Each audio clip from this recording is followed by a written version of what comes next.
Ok, salut la résistance, j'espère que vous allez bien. Dans cette vidéo, on va parler SAN, premier secours. On va voir des choses à mettre en place. Et on va voir si réellement c'est réaliste de pouvoir sauver la vie de n'importe qui.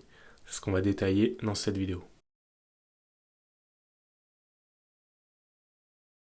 Avant de commencer, vous avez votre ebook qui vous attend dans la description. Téléchargez-le et vous aurez aussi une invitation pour rejoindre un groupe privé de survivalistes. La première chose à faire, quand il y a quelqu'un qui est blessé, qui a un danger, qui a un accident, c'est quoi? La première chose à faire. La logique voudrait qu'on saute sur lui et qu'on aille directement le secourir. C'est pas le cas. Lorsqu'une personne est à terre, qu'elle est en danger, la première chose à faire, déjà, c'est de mettre les lieux en sécurité. Quand on est au combat, par exemple, la première chose à faire, déjà, c'est de mettre une bulle 360 pour sécuriser la personne et ensuite se sécuriser nous lorsqu'on fait les premiers soins. On peut même tracter en fonction de comment il a été blessé, la victime, la mettre un peu en retrait, à l'abri, et ensuite on fait les gestes de premier secours. Première chose, et ça c'est pareil, quand on est dans le civil, ou peu importe, on se met à l'abri, on évalue le danger. Et à partir de là, on voit est-ce qu'on est en mesure de faire des soins dans un environnement calme, ou en tout cas de ne pas aggraver la situation, et au lieu de passer à un blessé, de passer à deux blessés, puis quatre blessés, hein, on va éviter la chaîne exponentielle. À partir de là, on va faire les gestes de premier secours. Alors, je dis bien de premier secours. Moi, je connais uniquement les gestes SC1 et PSC1.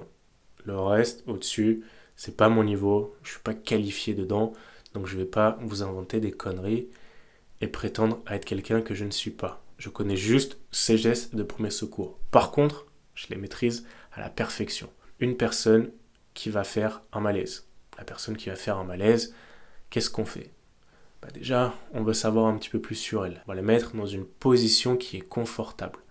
Si jamais la personne ne se sent pas bien, avant tout, on va lui demander, ok, dans quelle position est-ce que tu te sens le mieux? Est-ce que c'est assis, allongé, debout, sur un pied, en équilibre?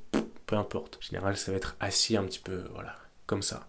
On lui demande si elle a mangé, déjà le matin. Si elle n'a pas mangé, bon, on sait d'où vient le problème, c'est sûrement une hypoglycémie. Ensuite, on va lui demander si elle prend des traitements médicamenteux. Alors, forcément, si c'est une personne avec qui vous faites compagnon de route, vous savez un petit peu, en général, pourquoi est-ce qu'elle va faire un malaise. À mon avis, soit elle n'a pas mangé, soit elle commence à avoir un petit coup de calgon, la chaleur, le soleil, la marche, elle se sent pas bien. C'est un truc comme ça. Sinon, les questions à lui poser, c'est quoi? C'est son âge, son prénom, d'où elle vient, est-ce qu'elle est sous traitement médicamenteux, est-ce qu'elle a mangé ce matin, est-ce qu'elle sort de l'hôpital, ou est-ce qu'elle a eu quelque chose de particulier. Voilà en gros. Si jamais c'est ni la bouffe, etc., c'est souvent qu'elle a pris un médicament ou bien qu'elle sort de l'hôpital.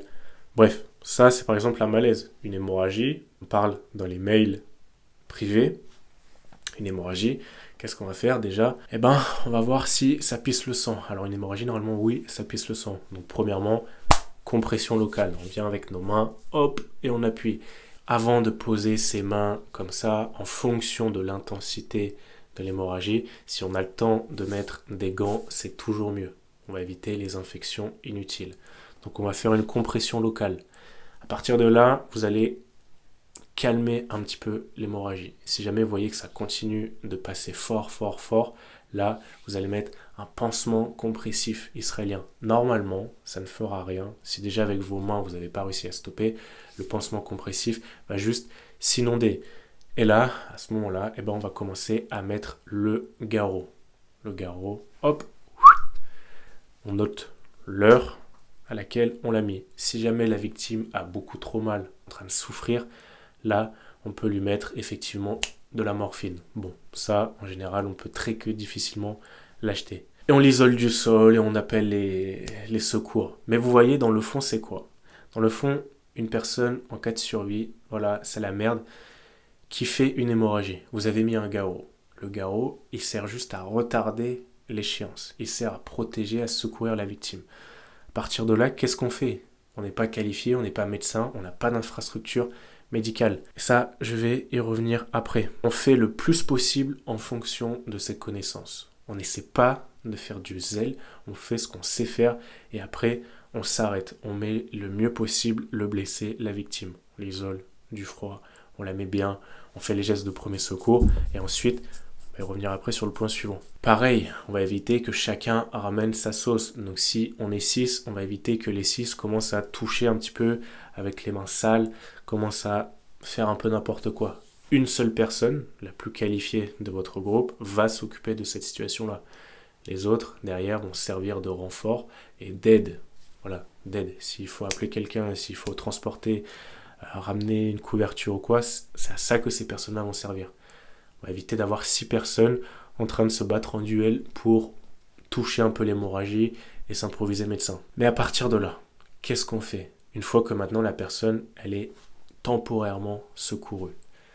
Une personne qui a un garrot par exemple au bras, il faut bien savoir une chose, c'est que petit à petit, le sang ne peut plus passer. Donc tout le bras va commencer, en fonction de là où vous avez mis le garrot bien sûr, le bras va commencer à pourrir. Et oui, parce que les muscles ne seront plus alimentés en sang. Petit à petit, ça va pourrir, nécrose, voilà. Donc, la victime, vous n'allez pas faire grand-chose de plus si jamais vous n'êtes pas avec un médecin. Si jamais vous n'avez pas d'infrastructure médicale, parce que ça c'est pareil, le médecin, il lui faut quand même du matériel pour opérer. La victime, elle va y passer. Et ça, il faut être réaliste là-dessus. C'est pour ça, là on le dit comme ça, assis au chaud, mais le moment venu, si jamais vous n'avez pas de médecin, bah là ça va être très compliqué. La personne va être condamnée. C'est juste une question de temps en général. Donc en fonction de la gravité de la plaie, de la blessure, peu importe, il va falloir se rendre à l'évidence que potentiellement cette personne-là, elle ne pourra pas être sauvée. Vous aurez fait de votre mieux, mais il y a un moment ce sera fini. Sachant que quand vous avez un garrot, la douleur après, c'est crescendo. Ça fait de plus en plus mal. Et le corps pourrit petit à petit. Et si vous relâchez le garrot, alors là, autant vous dire que on vous l'a condamné. Ça, c'est la réalité. Si vous n'êtes pas médecin, si jamais vous n'êtes pas sauveteur au combat, mais encore plus, ou PSC, je ne sais même pas combien de niveaux de PSC on a. Bref, ça va être délicat. Donc, il faut l'accepter des fois. Il faut accepter. Est-ce qu'on a fait les gestes de premier secours? Oui. Est-ce qu'on a quelqu'un dans le groupe qui est qualifié, réellement médecin? Non. Bon. Eh ben, prions, et puis on va passer les derniers moments avec elle. Mais ça s'arrêtera là. Cependant, c'est très important de maîtriser ces gestes de premier secours. Même là, en temps de paix ou en temps de guerre, ça vous servira sur pas mal de choses. Je vous laisse là-dessus la résistance. Je vous souhaite une très bonne journée et je vous dis à très bientôt. Ciao!